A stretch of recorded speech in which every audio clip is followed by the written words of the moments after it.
ವಾರ್ತೆಗಳ ವಿವರ. ಪಿಯು ಉಪನ್ಯಾಸಕರನ್ನ 9 ಮತ್ತು 10ನೇ ತರಗತಿಗೆ ಬೋಧನೆ ಮಾಡಲು ಹೊರಡಿಸಿರುವ ಸರ್ಕಾರದ ಸುತ್ತೋಲೆಯನ್ನ ರಾಜ್ಯ ಪದವಿ ಪೂರ್ವ ಕಾಲೇಜು ಉಪನ್ಯಾಸ ಸಂಘ ತೀವ್ರವಾಗಿ ಖಂಡಿಸಿದೆ. ಅಲ್ಲದೆ ಜುಲೈ ಮೊದಲನೇ ವಾರ ಬೆಂಗಳೂರಿನ ಫ್ರೀಡಂ ಪಾರ್ಕ್ನಲ್ಲಿ ಅನಿರ್ದಿಷ್ಟಾವಧಿ ಧರಣಿ ನಡೆಸುವುದಕ್ಕೆ ನಿರ್ಧರಿಸಿದೆ. ಇದು ಸುದ್ದಿಗೋಷ್ಠಿಯಲ್ಲಿ ಸಂಘದ ಜಿಲ್ಲಾಧ್ಯಕ್ಷ ಎಸ್ ಯೋಗೇಶ್ ಮಾತನಾಡಿ, ರಾಜ್ಯದಲ್ಲಿ ಕಾರ್ಯನಿರ್ವಹಿಸ್ತಾ ಇರುವ 10,000ಕ್ಕೂ ಹೆಚ್ಚು ಸರ್ಕಾರ ಮತ್ತು ಅನುದಾನಿತ ಪದವಿ ಪೂರ್ವ ಕಾಲೇಜುಗಳ ಉಪನ್ಯಾಸಕರು ಹಾಗೂ ಪ್ರಾಂಶುಪಾಲರು ಈ ಧರಣಿ ಸತ್ಯಾಗ್ರಹದಲ್ಲಿ ಭಾಗವಹಿಸಿದ್ದಾರೆ ಎಂದರು.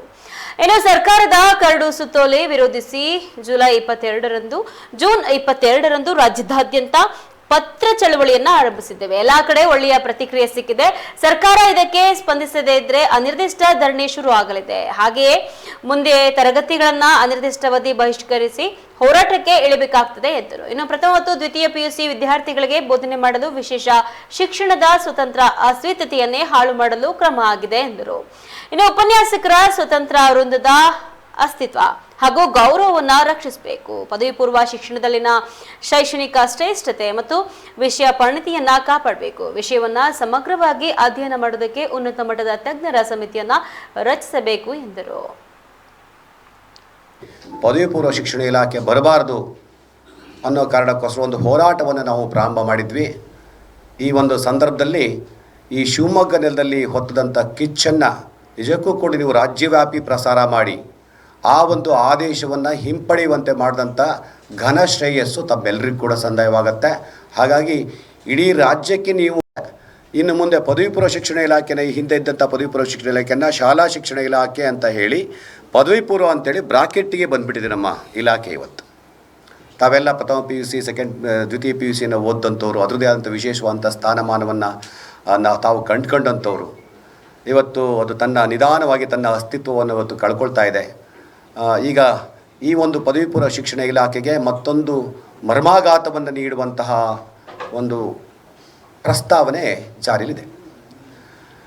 ಮೊನ್ನೆ ಕಳೆದ ಈ CET ಅನ್ನೋ ಎಕ್ಸಾಮ್ನನ್ನು ಪರಿಕಲ್ಪನೆಯನ್ನು ತಂದಾಗ ಅದು ಬಹಳ ಮಟ್ಟದ ಯಶಸ್ವಿಯನ್ನು ತಂದಾಗ, ಕ್ವಾಲಿಟಿ ವಿದ್ಯಾರ್ಥಿಗಳ ಇಡೀ ದೇಶಕ್ಕೆ ಕೊಡುಗೆ ಕೊಟ್ಟಾಗ, ಆಗ ಇಡೀ ದೇಶದ ವಿವಿಧ ರಾಜ್ಯಗಳಿಂದ ಮೂಲೆಗಳಿಂದ ಬಂದು ಕರ್ನಾಟಕದಲ್ಲಿ ಇಷ್ಟೊಂದು ಅದ್ಭುತವಾದಂಥ ಒಂದು ಯಶಸ್ಸನ್ನು ಪಡೆದಂಥ ಎಜುಕೇಷನ್ ಸಿಸ್ಟಮ್ ಹೇಗಿದೆ ಅಂತೇಳಿ ಅಲ್ಲಿನ ತಜ್ಞರು ಬಂದಿದ್ದರು.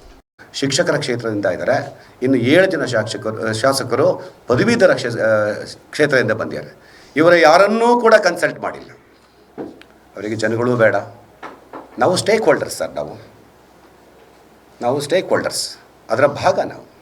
ನಮ್ಮನ್ನು ಕೇಳಬೇಕಿತ್ತು.